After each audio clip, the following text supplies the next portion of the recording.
على أهل البدع والأهواء، أهل البدع العقائدية وأهل البدع السياسية. أنا أقول بيننا وبينكم السلف، بيننا وبينكم الكتب، كان فيقول البدع بيننا وبينكم. Bismillahirrahmanirrahim. Alhamdulillahilladzi arsala rasulahu bil huda wa dinil haq liyudhhirahu 'alad dini kullihi wa kafaa billahi shahida. Wa asyhadu an la ilaha illallah wahdahu la syarika lah iqraran bihi wa tauhida. Wa asyhadu anna Muhammadan 'abduhu wa rasuluh sallallahu alaihi wa ala alihi wa sallama tasliman mazida la nabiyya ba'dah. Ikhwani fid din, azzani wa azakumullah. Sebelum kita lanjutkan bacaan kita terhadap syarah al-wajibat al-mutahattimat, kemarin sudah kami sebutkan sebuah faedah yang sangat berharga mengenai motivasi, dorongan dan anjuran agar kita semuanya semangat di dalam mencari ilmu. Karena ilmu tidaklah didapatkan dengan badan yang santai-santai, atau ilmu tidaklah didapatkan dengan badan yang senang-senang, namun butuh perjuangan, pengorbanan, terkadang merasakan rasanya pahit di dalam mencari ilmu.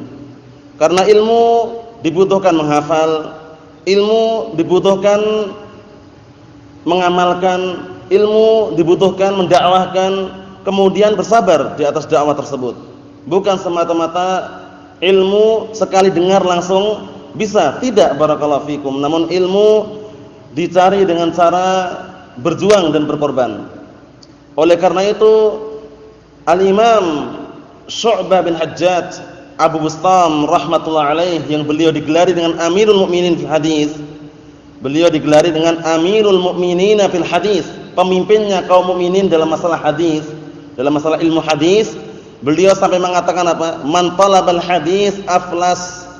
Barang siapa yang mencari ilmu hadis bangkrut. Kenapa bangkrut, barakallahu fikum? Karena dia harus memperjuangkan, mengorbankan. Terkadang harus beli pena, terkadang harus beli pensil, terkadang harus beli buku tulis, terkadang harus beli bahan bakar. Itu semua kalau dinilai dunianya bangkrut. Nah, namun akhiratnya tentunya beruntung. Al-Imam Syu'bah bin Hajjaj rahmatullah alaih mengatakan man talabal haditsa aflasu. Barang siapa yang mencari ilmu hadis, barang siapa yang mencari ilmu, maka dia dikatakan aflasu, bangkrut. Karena harus berkorban, terkadang menjual sebagian hartanya demi mendapatkan ilmu, demi mencari ilmu itu. Naam. Sebagaimana beliau ungkapkan setelahnya, bi'tu tasta ummi bisab'ati dananir. Ini diungkapkan dalam kitab Siyar A'lamun Nubala yang dikarang oleh Imam Az-Zahabi rahmatullah alaih, dinukilkan di sana. Kata beliau, bi'tu tasta ummi bisab'ati dananir. Dulu aku pernah menjual baskom ibuku dengan 7 dinar. Bayangkan, sampai baskomnya ibunya jual untuk mencari hadis, mencari ilmu. Paham ya? Berarti butuh perjuangan, benar ya? Nah, harus ada yang dikorbankan. Sebagian saudara kita terkadang yang rumahnya jauh, kemudian ingin dekat pondok, akhirnya menjual rumahnya di kampungnya, pindah ke dekat pondok. Nah, ada juga yang mungkin jaraknya jauh, kemudian menempuh jarak berjam-jam, barakallahu fikum, demi mendapatkan ilmu. Kan mengorbankan bensin, itu bahan bakar. Terkadang motornya rusak, harus ditambalkan bannya misalkan, harus diserviskan demi untuk mencari ilmu. Nah, ini berarti menunjukkan apa? Bahwasanya ilmu tidak diraih dengan badan yang santai-santai atau badan yang senang-senang, tapi butuh perjuangan, pengorbanan, dan harus merasakan pahitnya dalam mencari ilmu. Karena kalau kita perhatikan para salafuna as-salih terdahulu, mereka di dalam mencari ilmu duduk bermajelis dengan gurunya itu bukan setahun 2 tahun, tapi berapa tahun kemarin? 20 tahun. Nah, seringnya 20 tahun yang dinukilkan itu. Nah, barakallahu fikum, sebagaimana kisahnya seorang imam al-muhaddits, yaitu Muhammad bin Bashar. Muhammad bin Bashar itu seorang muhaddits ya. Beliau seorang muhaddits, sering dinukilkan dalam Sahih Bukhari atau yang lainnya. Qala haddatsana Muhammad bin Bashar. Nah, beliau seorang imam muhaddits. Tapi beliau kalau kita perhatikan berapa tahun menuntut ilmu, beliau menuntut ilmu bermajelis 20 tahun. Di hadapan seorang guru yaitu Yahya bin Sa'id Al-Qattan. Yahya bin Sa'id Al-Qattan seorang muhaddis. Nah, Muhammad bin Bashar ini duduk bermajelis ilmu mulazamah dengan gurunya selama 20 tahun. Akhirnya imbalannya pun apa? Al-jazaa'u min jinsil amal. Balasan tergantung dengan jenis amalannya. Karena kesabaran beliau dan juga yakinnya beliau dalam mencari ilmu, akhirnya beliau pun digelari menjadi apa? Menjadi seorang muhaddis. Beliau dapat gelar bundar. Bundar itu artinya wasi'ul ilm. Bundar, wasi'ul ilm, orang yang luas ilmunya. Nah, tapi enggak setahun 2 tahun ya, 20 tahun. Nah, barakallahu fikum, 20 tahun. Tapi kalau generasi kita ini barakallahu fikum terkadang baru 1 pekan sudah pengen pulang. Iya enggak? Atau kadang 2 bulan 3 bulan sudah kepikiran rumah dan semisalnya. Kalau zaman dahulu tidak. Mereka karena memang sebagian mereka ada yang ungkapan apa?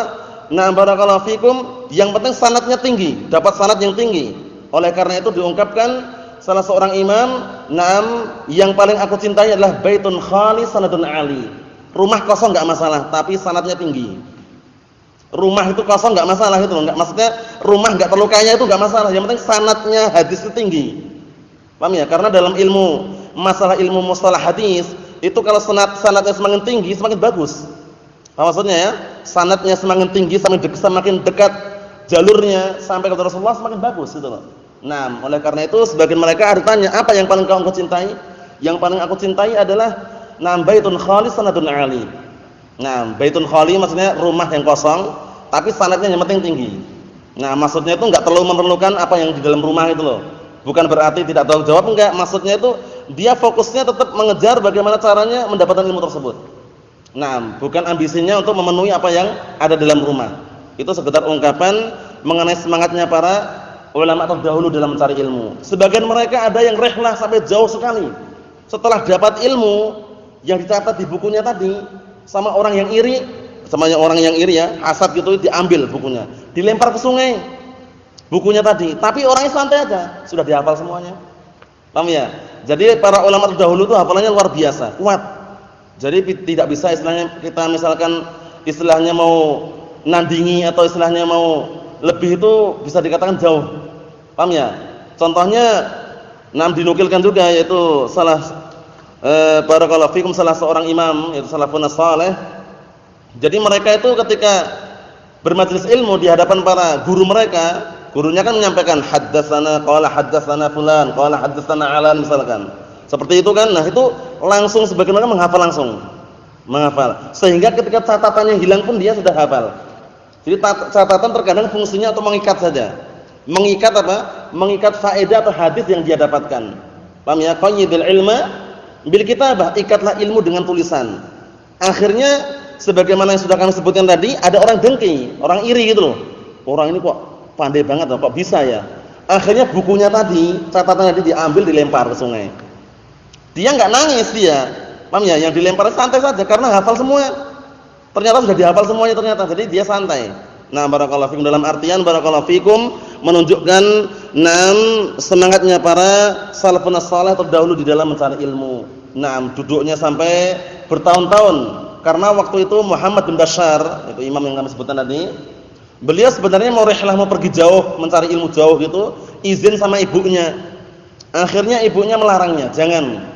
Kalau mau mencari ilmu di kampung sendiri ada seorang imam. Kalau mau mencari ilmu di kampung sendiri ada seorang imam, yaitu Imam Yahya bin Sa'id Al-Qattan tadi. Akhirnya Muhammad bin Bashar bukan anak durhaka dia. Dia langsung mentaati apa yang ibunya sarankan tadi. Ya udah kalau gitu mencari ilmu di kampung sajalah. Istilahnya di kampung tersebut ada seorang imam Yahya bin Sa'id Al-Qattan tadi. Akhirnya beliau mulazamah. Jadi Al-Imam Muhammad bin Bashar ini yang dapat gelar bundar, wasi'ul ilm, luas ilmunya ini, mulazamah duduk bersama Yahya bin Sa'id Al-Qattan 20 tahun. Bayangkan. Akhirnya muncullah ucapan yang sangat bagus apa? Aradtu rihlata famana'atni ummi fa'ata'tuha faburika li fihi. Aradtu ar-rihlata famana'atni ummi fa'ata'tuha faburika li fihi. Artinya aku dulu sebenarnya mau pergi jauh rihlah, mencari ilmu jauh gitu, tapi ibuku melarangku dan aku pun mentaatinya. Dan akhirnya diberkahilah ilmuku. Jadi ilmunya Al-Imam Muhammad bin Bashar diberkahi sehingga beliau sampai saat ini pun dikenal di dalam kitab-kitab hadis. Qala haddatsana Muhammad ibnu Bashar, Gundar.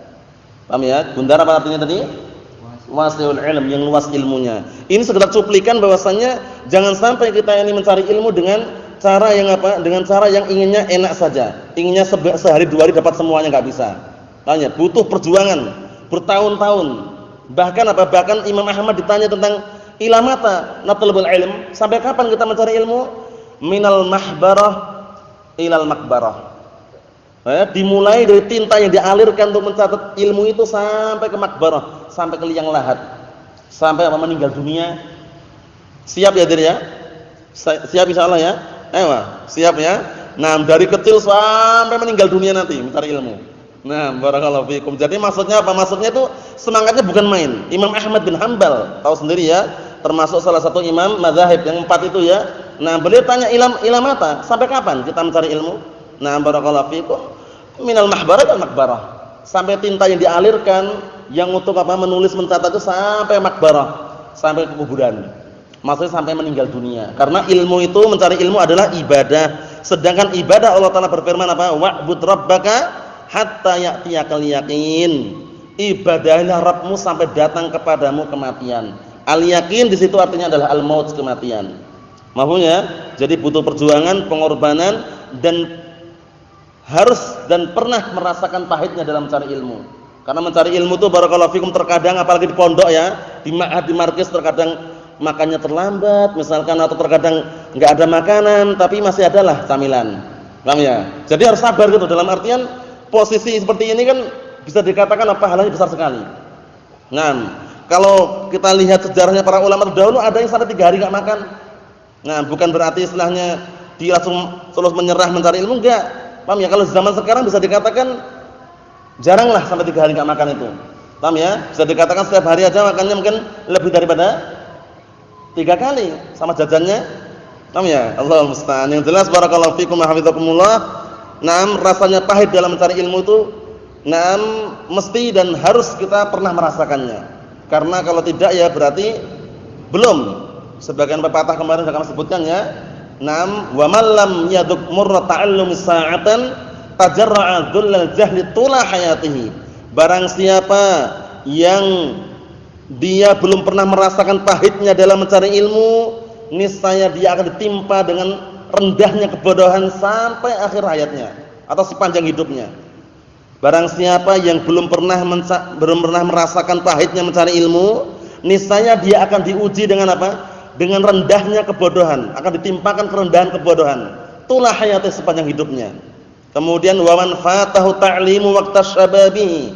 Barang siapa yang menyia-nyiakan waktu mudanya untuk mencari ilmu, jadi waktu mudanya, masa mudanya dia itu mencari ilmu kok malah disia-siakan, enggak segera, fakabbir alaihi arba'an li fawatihi. Ucapkanlah takbir 4 kali untuk orang tersebut. Paham ya? Karena dia sudah menyia-nyiakan waktunya tadi. Maksudnya takbir 4 kali itu disolatkan jenazah. Disolatkan jenazah maksudnya itu kasihan gitu loh. Masih muda kok enggak semangat dalam mencari ilmu, kasihan. Iya enggak? Nah, seharusnya dia semangat. Oleh karena itu jangan sampai kita barakallahu fikum hafizakumullah termasuk orang-orang yang malas dalam mencari ilmu. Karena malas itu termasuk kendala yang sangat berbahaya sekali. Karena barakallahu fikum, malas itu adalah penyakit yang istilahnya apa? Bisa menghalang-halangi untuk orang itu mendapatkan ilmu. Sebabnya karena malas tadi. Oleh karena itu kita dituntun, diarahkan oleh Nabi kita Muhammad SAW untuk senantiasa berdoa, ya kan? Allahumma inni a'udzubika minal kasal. Ya Allah, sesungguhnya aku berlindung kepadamu dari penyakit kasal. Penyakit apa? Malas. Paham ya? Na'am barakallahu fikum. Oleh karena itu bukan berarti kita semangat terus, tidak. Paham ya? Semangat itu ada masa-masanya. Karena Rasulullah sendiri sudah mengatakan likulli amalin syirrah wa likulli syirratin fatrah. Setiap amalan itu ada masa-masa semangatnya. Semangat sekali itu ada. Tapi setiap apa? Setiap masa-masa semangat itu ada masa futurnya. Terkadang orang bosan, terkadang ya kan seperti itu kan? Naam, itu sudah sunnatullah, ketetapan Allah Subhanahu wa taala. Tabiat manusia istilahnya gitu ya. Nah, cuman ketika datang masa-masa futur atau masa-masa malas ini jangan digunakan untuk melakukan perkara-perkara maksiat. Karena akan binasa nanti. Kata Rasulullah apa? Faman kanat fatratuhu ila sunnati faqad aflah wa man kanat ila ghairi dzalik faqad halak. Barang siapa yang membawa masa futurnya, masa bosannya itu kepada kemaksiatan, sungguh dia akan binasa. Dan barang siapa yang membawa masa futurnya, masa bosannya kepada perkara-perkara sunnah, sungguh dia beruntung. Na'am barakallahu fikum. Yaitu faedah yang kemarin sudah kami sebutkan adalah ucapan seorang imam Yahya bin Abi Katsir rahmatullah alaih yang diriwayatkan oleh Imam Muslim dalam muqaddimah Sahih Muslim. Tafadhal baca. Qala al-imam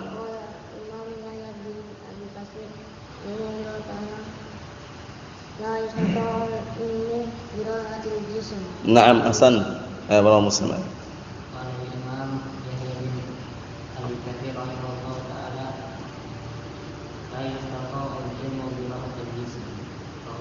Ewa, fadal.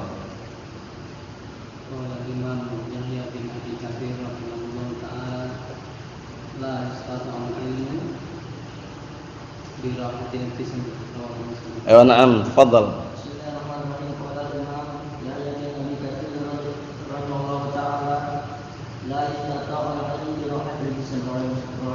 Naam, fadal.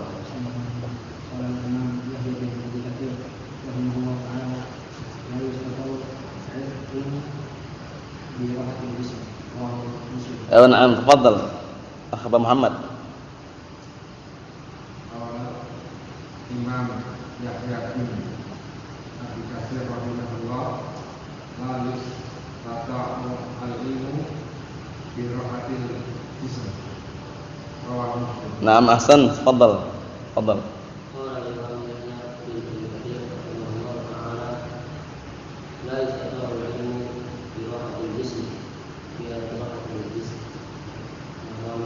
Naam, tafadhal.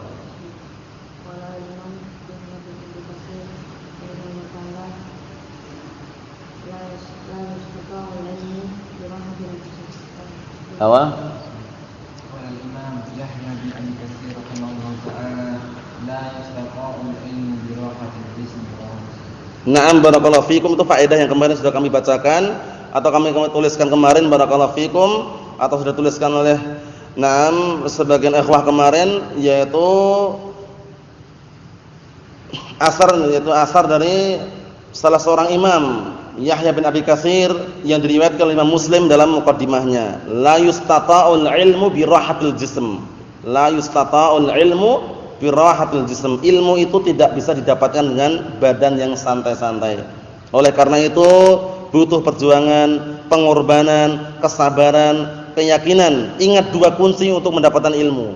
Dua kunci untuk mendapatkan ilmu perlu diingat-ingat, yaitu firman Allah Subhanahu wa taala, "Wa ja'alna minhum a'immatan yahduna bi amrina lamma sabaru wa kanu bi ayatina yuqinun." Dua kunci ini.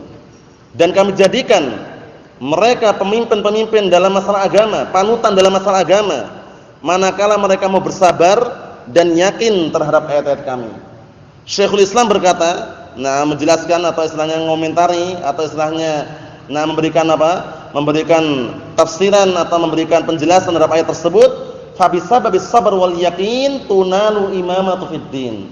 Dengan sebab kesabaran dan keyakinan, seseorang itu akan bisa meraih keimaman dalam masalah agama. Sebabnya apa? Sabar dan yakin. Orang mencari ilmu enggak sabar ya enggak dapat. Paham ya? Orang mencari ilmu kok enggak sabar enggak dapat. Walaupun antum keluar negeri sana.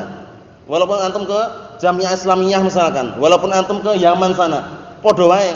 Paham ya? Sama saja istilahnya kalau dia enggak sabar. Jadi butuh sabar. Dan juga tidak akan berhasil kalau dia enggak yakin. Mencari ilmu dia ragu aja. Isinya meragu saja, enggak yakin. Itu enggak akan dapat juga. Tapi ketika mencari ilmu harus sabar dan yakin bahwasanya Allah Subhanahu wa taala akan bukakan pintu-pintu kemudahan. Seperti itu. Jadi dia belajar menghafal yakin. Ya, banyak berdoa juga. Cuman dua kunci tadi barakallahu fikum, dua kunci tadi, as-sabr wal yakin, itu kunci yang paling utama. Kunci yang paling utama. Tapi di sana ada sebab-sebab faktor-faktor yang lain yang perlu diperhatikan, yaitu apa? Al-hirs. Apa hirs? Semangat. Kemudian apa? Isti'anah billah. Minta tolong kepada Allah Subhanahu wa taala. Kemudian adamul ajz, tidak boleh putus asa. Wah, anak sudah belajar 2 tahun kok nggak bisa-bisa ya. Putus asa akhirnya, pulang nggak balik lagi misalkan. Ya nggak dapat apa-apa. Paham ya? Jadi belajar itu fokus, duduk, bermajelis. Kalau antum waktu itu mungkin pernah ke Yaman sana, di Yaman sana di majelisnya Syekh Muqbil bin Hadi Al-Wadi'i rahimatullah alaih, atau yang setelahnya, itu banyak antum tanya, antum berapa di sini? Berapa tahun? Ana di sini baru 10 tahun. Baru 10 tahun. Karena di sana banyak sekali yang sampai 10 tahun, sampai 15 tahun, ada juga gitu loh. Jadi kalau cuma 5 tahun, baru 5 tahun, ngomongnya baru 5 tahun. Kalau di sini antum sudah berapa lama di sini? Ana baru 1 pekan. Ana baru 1 bulan. Paham ya?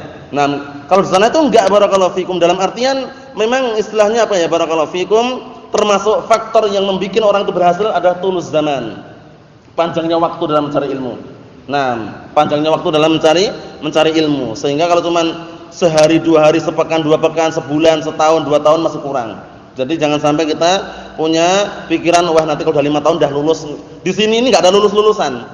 Pokoknya belajar terus.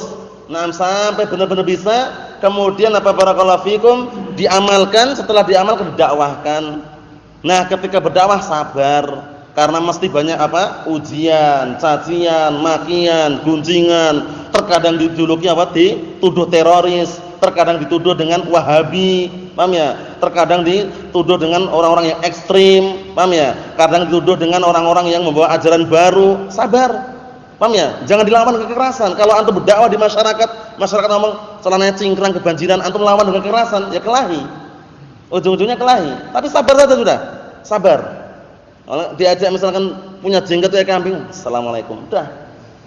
Sabar, harus kuat hatinya barakallahu fikum, karena hidup di lingkungan pondok itu lain dengan hidup di lingkungan masyarakat. Paham ya? Karena ketika hidup bermasyarakat tentunya lain juga keadaan yang harus kita terapkan ketika hidup di lingkungan pondok atau ma'had. Sehingga kalau misalkan atau masyarakat modal emosi saja enggak jadi. Paham ya? Sabar. Paham ya? Terkadang ngajaknya seperti itu, keterlaluan sekali terkadang. Paham ya? Cuman apa? Cukup assalamualaikum udah selesai. Oh, jenggotnya panjang kayak kambing, Pak. Assalamualaikum. Udah. Itu aja lah, ngapain lagi? Nah, kalau antum lawan kekerasan malah kelahi. Paham ya?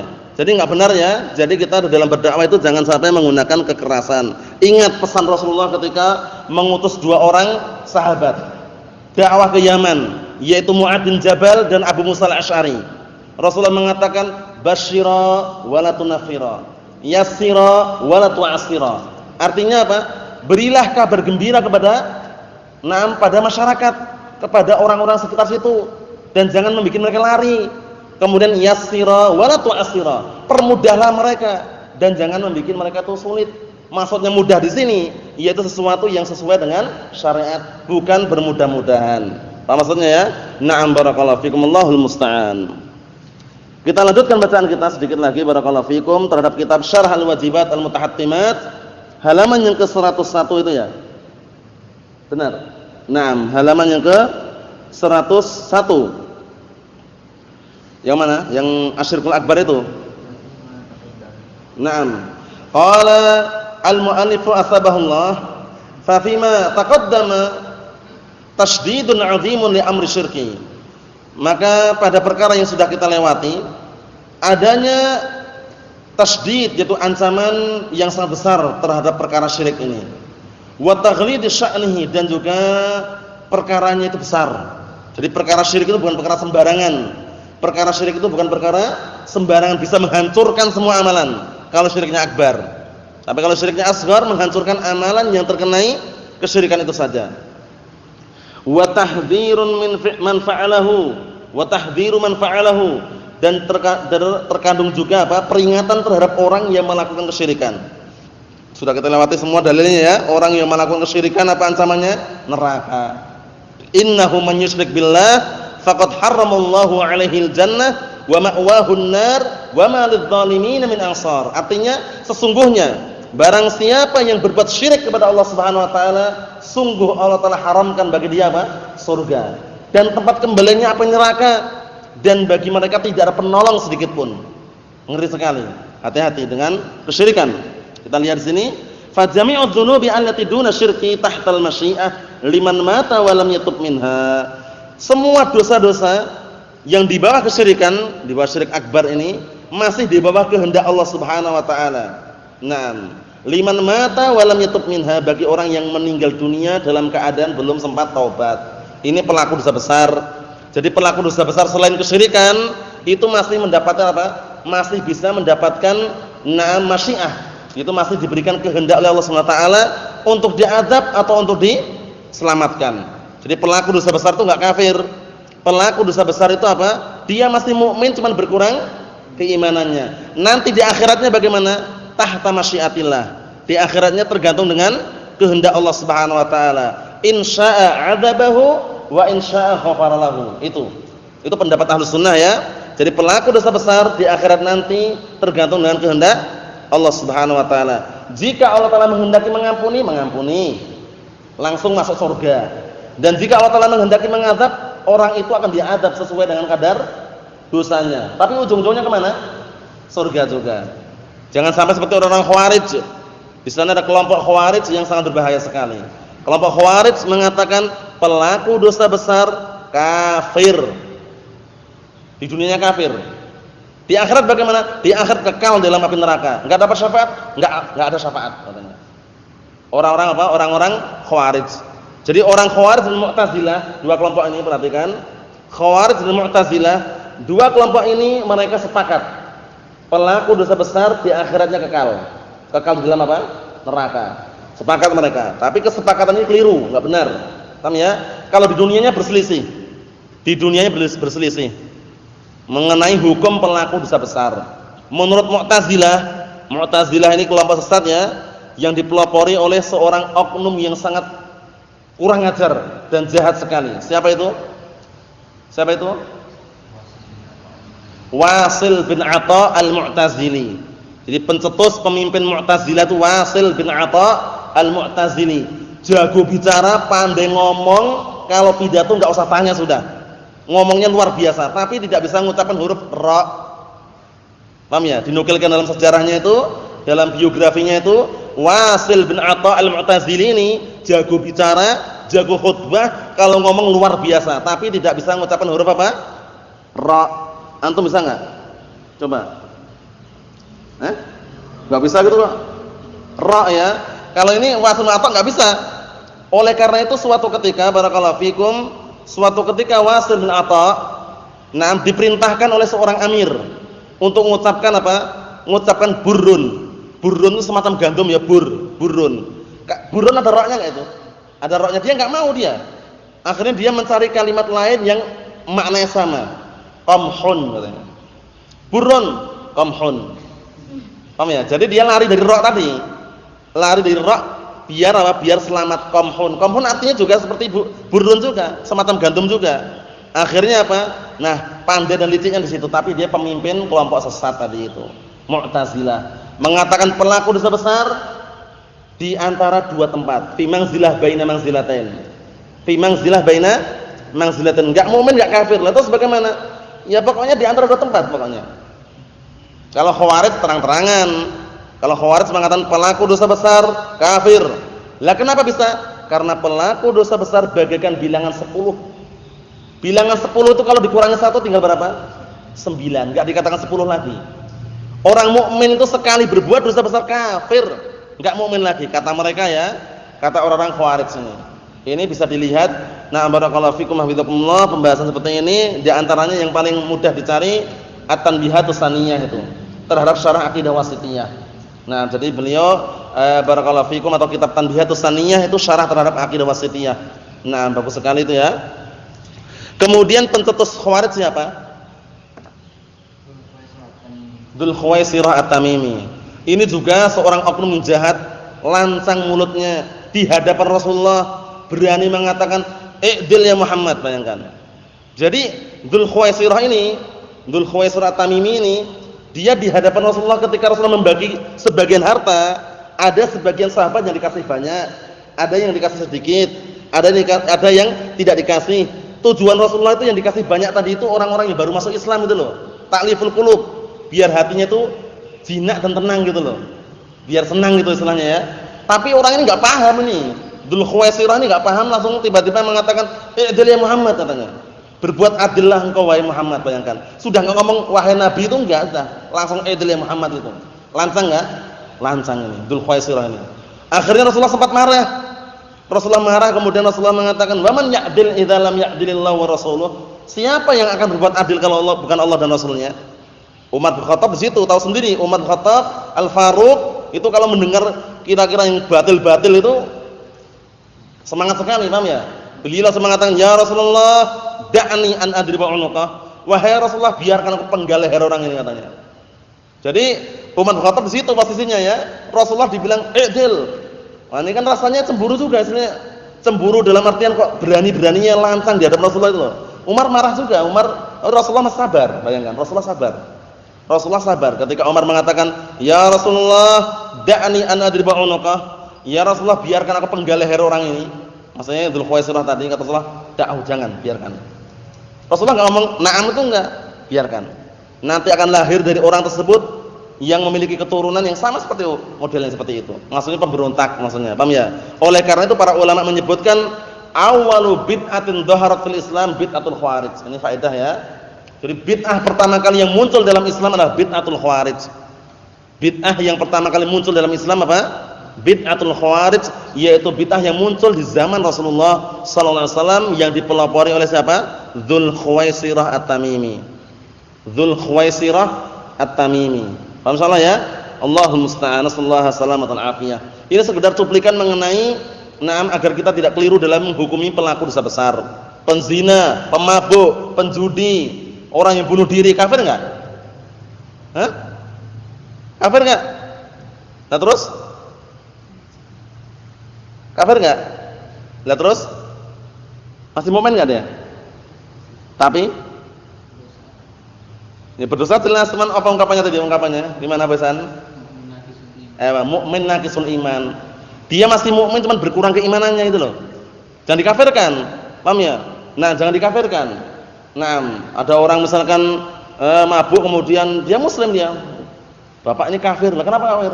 Mabuk. Berarti dia enggak paham berarti. Paham ya? Jangan dikafirkan ya. Nah, barakallahu fikum, karena dalam mengkafirkan enggak sembarangan.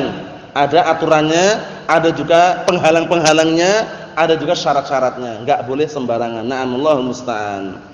Kita lanjutkan barakallahu fikum, disebutkan di sini, insyaallah ghafara lahu bi fadlihi wa insya'a 'adzabahu bi 'adlihi bi qadri dzunubihi.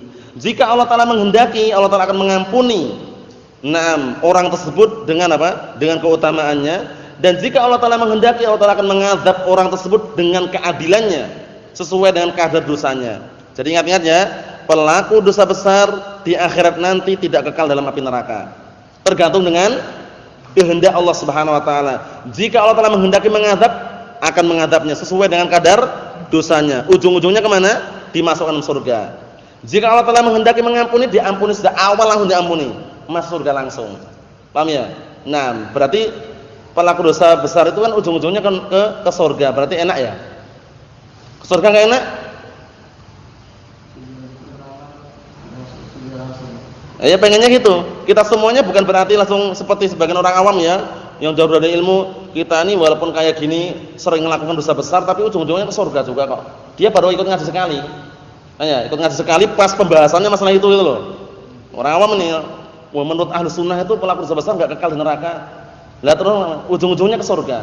Akhirnya mereka nggak meninggalkan maksiatnya, nggak meninggalkan mabuknya, nggak meninggalkan judinya, nggak meninggalkan perzinaannya. Alasannya apa? Ujung-ujungnya ke surga. Berarti dia pengen apa? Berarti dia seakan-akan tahu gitu loh.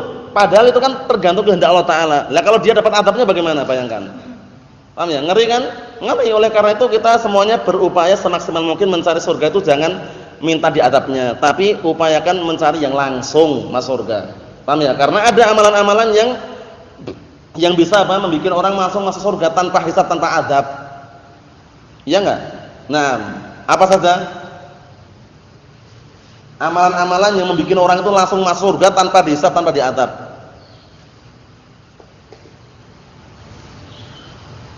Apa? Antum? Orang yang tidak minta diruqyah.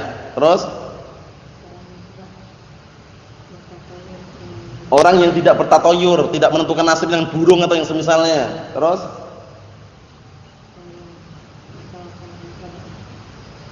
Orang yang bertawakal hanya kepada Allah Taala. Terus soalnya ada dalam hadisnya ya, Pak. Nah, orang yang tidak berobat dengan kai itu besi dipanaskan. Jadi di Yaman sana, di Arab sana ma'ruf ya, kalau ada semacam luka itu dari besi dipanaskan, setelah dipanaskan ditunggu sejenak itu langsung ditempelkan situ. Nah, paham ya, langsung ditempelkan situ nanti tiba-tiba mengering gitu loh. Paham ya? Memang hasilnya bagus. Dalam artian menurut istilahnya yang sudah mengobati itu bagusnya langsung kering gitu loh. Tapi hukumnya makruh. Nah, 4 ini termasuk sebab kalau pengen masuk surga tanpa dihisab, tanpa diadab. Hadisnya sahih, yaitu suatu ketika Rasulullah ditampakkan di hadapannya apa? Di hadapannya itu banyak umat gitu. Rasulullah mengira itu umatku. Hadhi ummati. Ini adalah umatku, kata, kemudian sebutkan di situ, bukan. Nam hadhi Musa, nam hadhi ummatu, hadhi na'am barakallahu fikum. Naam, ini adalah umatnya Musa wa qaumuh. Ini adalah umatnya Nabi Musa, ini adalah Nabi Musa dan juga kaumnya atau umat Nabi Musa alaihissalam. Kemudian tampakkan lagi segerombolan yang sangat banyak. Kemudian sebutkan hadi ummatuka, ini umatmu. Wa ma'ahum sab'una alfan yadkhuluna al-jannata bighairi hisabin wala adzab. Bersama umatmu ini ada 70.000. 70.000. Berapa? 70.000. Nah, mereka semuanya masuk surga tanpa dihisab, tanpa diadab. Bayangkan. Disebutkan dalam riwayat yang lain, 70.000 ini masing-masing 1000-nya membawa lagi 70.000. Berarti jumlahnya berapa nih kira-kira ini? Ahmad. Jadi 70.000, masing-masing 1000-nya itu membawa 70.000 lagi. Ya sekitar gitulah, pokoknya banyak lah. Pokoknya banyak ya. Ya Pak ya. Banyak pokoknya ya, 70.000, masing-masing 1000-nya itu membawa 70.000 lagi.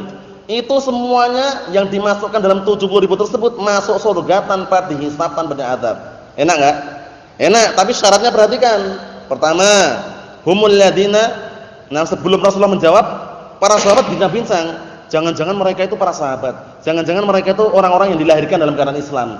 Akhirnya ketika Rasulullah keluar kemudian mendengar mereka berbincang-bincang, Rasulullah SAW mengatakan, humul ladina la yastarqun wala yaktabun wala yatatayyarun wa ala rabbihim yatawakkalun. Mereka-mereka itu yang masuk surga tanpa dihisab, tanpa diadab, itu mereka adalah orang-orang yang tidak meminta diruqyah. Bedakan ya, orang yang tidak meminta diruqyah itu lain dengan orang yang meruqyah. Paham ya? Nah, bedakan ya. Kalau kita meruqyah enggak masalah, asalkan kita enggak minta tolong aku diruqyah. Nah, itu hindari. Tolong diruqyah ana misalkan, itu dihindari. Paham ya? Karena itu bukan larangan haram enggak, cuman enggak mendapatkan utamaan. Haramnya tidak, cuman dia nanti hilang keutamaannya. Paham ya? Nah, jadi barakallahu fikum hafizakumullah. Yang pertama adalah orang-orang yang humul ladina la yastarqun. Mereka adalah orang-orang yang tidak meminta di ruqyah. Yang kedua apa? Wala yaktabun. Mereka adalah orang-orang yang tidak berobat dengan kai. Kai itu besi dipanaskan. Nah, barakallahu fikum. Wala yatatayyarun. Mereka adalah orang-orang yang tidak apa? Tidak menentukan nasibnya dengan burung. Atau semisalnya, karena di zaman jahiliyah itu ma'ruf. Kalau ada burung ke kanan, wah ini berarti kebaikan, rezeki ini berarti. Kalau burungnya terbang kiri, wah ini sial nih, enggak jadi berangkat kerja. Awal udah mau berangkat ini, paham ya? Lihat, wah ini burung merpati kok ke kiri nih, wah sial nih, pulang lagi. Paham ya? Itu enggak boleh ya, tatayur namanya. Nah, sekarang pertanyaannya, apakah tatayur itu dilarang kalau dengan burung saja atau dengan hewan-hewan yang lain juga dilarang? Gimana, Pak? Dengan burung tok atau dengan hewan-hewan lain boleh? Menentukan nasibnya itu dengan burung kan dilarang. Dengan gerak-gerik burung dilarang kan? Kalau dengan selain burung boleh enggak, Pak? Dengan kucing misalkan, kucing meyang-meyong aja nih. Enggak boleh juga ya. Jadi itu lafadznya memang dengan burung karena waktu itu aghlabnya kebanyakan di zaman jahiliyah itu burung yang dipakai. Paham ya? Jadi sekarang ini misalkan dengan kucing, dengan semut, dengan lalat misalkan dia tatayur ya enggak boleh. Paham ya? Nah, karena intinya kan al-ibrah bil haqaiq. Intinya itu yang jadikan patokan hakikatnya itu dia menyandarkan nasibnya kepada siapa gitu loh. Paham ya? Udah mau berangkat kerja sampai di tengah perjalanan lihat burung apa namanya itu? Burung apa namanya yang bisa bicara itu? Burung beo. Jangan berangkat. Oh, akhirnya pulang lagi. Tatayur namanya. Allahul musta'an. Hati-hati ya. Jadi barakallahu fikum, mau burung atau yang semisalnya enggak boleh. Tentukanlah nasibnya kepada Allah Subhanahu wa taala, sandarkanlah nasib kita kepada Allah Subhanahu wa taala. Berangkat bismillah. Seperti itu, na'am. Allahul musta'an. Kemudian keempat apa tadi? Mereka adalah orang-orang yang bertawakal hanya kepada Allah Subhanahu wa taala. Nah, mereka-mereka ini orang yang masuk surga tanpa hisab, tanpa azab. Akhirnya ada sahabat yang minta didoakan di situ. Sambungan hadisnya itu belum selesai nih ya. Sambungan hadisnya itu ada seorang sahabat yang minta didoakan, "Ya Rasulullah, wahai Rasulullah, ud'ullaha li an yaj'alani minhum." Atau ud'ullaha an yaj'alani minhum, an yaj'alani minhum. Ya Rasulullah, doakan aku biar termasuk 70.000 tersebut. Nah, pertanyaannya siapa ini sahabat ini? Siapa sahabat yang minta didoakan, siapa? Siapa antum? Antum apa? Ukashah bin? Nah, ini bin apa? Ukashah banyak. Ukashah bin? Bin siapa? Abu Muhammad? Bin siapa? Bin siapa? Mihsan. Ukashah bin Mihsan ya, jangan lupa ya. Ukashah bin Mihsan. Berdoa, "Ya Rasulullah, doakan aku biar termasuk 70.000 tersebut." Kata Rasulullah, "Anta minhum." Kamu termasuk mereka. Datang lagi satu orang, minta didoakan juga. Ini enggak bohongan ya, ada hadisnya ya. Nah, barakallahu fikum, datang lagi satu orang kemudian, "Ya Rasulullah, doakan aku biar termasuk mereka." Kata Rasulullah, "Sabaqaka biha Ukashah." Kamu sudah kedahuluan Ukashah tadi. Maksudnya kalau kamu amal dulu, gitu loh, paham ya? Beramal itu loh, bukan berarti istilah ngikut-ngikut. Karena kalau Rasulullah itu membuka pintu, semua didoakan, orang minta semua itu loh. Di situ ditutup langsung, kamu sudah didahului Ukashah. Dah cukup sampai situ. Karena kalau Rasulullah mengatakan kamu termasuk mereka, datang lagi, minta lagi gitu. Paham ya? Menunjukkan bahwasanya kita semuanya dituntut untuk beramal. I'malu fakullun muyassarun lima khuliqalah. Beramalah kalian, masing-masing kalian itu akan dipermudah dengan apa yang Allah Taala takdirkan untuk kalian. Jadi perlu amalan. Allahul musta'an. Yang terakhir kita tutup di sini, barakallahu fikum, kata beliau, qala al-mu'allifu asbahullah tsumma yakunu ma'anuhu ilal jannah. Kemudian ujung-ujungnya tempat kembalinya pelaku dosa besar itu ke surga. Wala yakhlut muwahhidun finnar. Yang namanya ahlu tauhid walaupun punya dosa besar dia tidak akan kekal di dalam api neraka. Amma syirku, adapun kesyirikan, fala yaghfiruhullahu liman mata wa lam yatub minhu. Perhatikan baik-baik ini. Adapun kesyirikan, syirik akbar, nah maka Allah Subhanahu wa taala tidak akan mengampuni dosa kesyirikan tersebut bagi orang yang mati tapi yang tidak tobat atau belum tobat. Jadi orang yang meninggal dunia dalam keadaan kesyirikan, syirik akbar, dia belum sempat tobat, itu enggak diampuni. Tapi kalau tobat bagaimana? Diampuni. Masuk dalam apa? Keumuman firman Allah Taala, "Innallaha yaghfirudz dzunuba jami'an." Sesungguhnya Allah Taala mengampuni semua dosa. Paham ya? Tapi harus tobat syaratnya. Nah, kita lihat, "Bal ma'aluhu ilan nar khalidan mukhalladan fiha abada." Bahkan orang tersebut tempat kembalinya kemana? Ke neraka. Khalidan, kekal, mukhalladan, dikekalkan fiha, di dalamnya, abadan. Kalau di neraka itu ngeri sekali ya. Kalau udah tempat tinggalin di situ orang kafir, yang kafir asli ataupun yang murtad, itu tempat tinggalin di situ itu enggak pernah merasakan kehidupan. La yamutu fiha wala yahya. Tidak ada kehidupan, tidak ada kematian, rasanya azab terus, wal'iyadzubillah. Ngeri sekali. Oleh karena itu jangan sampai seperti sebagian orang sufiyah yang disebutkan di dalam kitab-kitab ahlul ilm, bahwasanya mereka itu, "Ya Allah, kalau seandainya aku beribadah kepadamu karena mengharapkan surgamu, jangan aku masukkan ke surgamu." Paham ya? "Ya Allah, kalau seandainya aku beribadah karena takut terhadap nerakamu, masukkanlah sekalian." Paham ya? Ada juga ungkapan yang lain, "Ya Allah, kami beribadah kepadamu bukan karena mengharapkan surgamu, bukan karena takut nerakamu." Keliru enggak itu? Keliru. Kami beribadah kepadamu bukan karena takut nerakamu, bukan karena mengharapkan surgamu. Keliru enggak? Keliru. Yang benar bagaimana? Mengharapkan surga Allah Taala dan takut nerakanya. Kok aneh gitu loh orang itu, paham ya? Allahul musta'an, karena ada seperti itu ya. Wa a'udzubillah. Allahul musta'an. Kullama nabijat juluduhum baddalnahum juludan ghairaha liyadhuqul 'adzab. Fa nasallallahu al-karima an ya'simana minasyirki kullih wa an yuwaffiqana wa an yatawaffana 'ala at-tauhid wa jami'al muslimin wal muslimat innahu 'ala kulli syai'in qadir wa bil ijabati jadirun. Artinya di dalam ayat ini, barakallahu fikum, kalau udah menjadi penduduk api neraka yang kekal di dalamnya itu, kullama nadijat juluduhum, setiap saat kulit-kulitnya sudah matang itu ya, badalnahum juludan ghaira, digantikan kulit yang lain lagi, kulit yang baru, kemudian diadab lagi. Tujuannya apa? Liyadzuqul adzab, agar mereka merasakan adab yang ngeri sekali. Ngeri sekali ya. Kulitnya udah habis diganti kulit yang baru ngerasakan lagi. Habis diganti kulit yang baru ngerasakan lagi.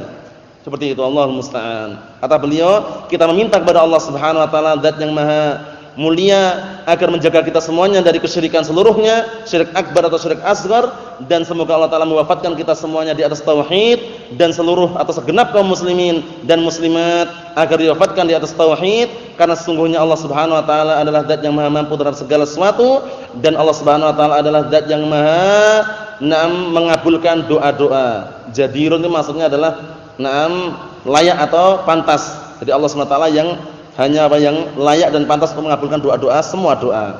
Nasallahu salamatan afiyah. Naam. Subhanakallahumma wa bihamdika asyhadu an la ilaha illa anta astaghfiruka wa atubu ilaik. Walhamdulillahirabbil alamin.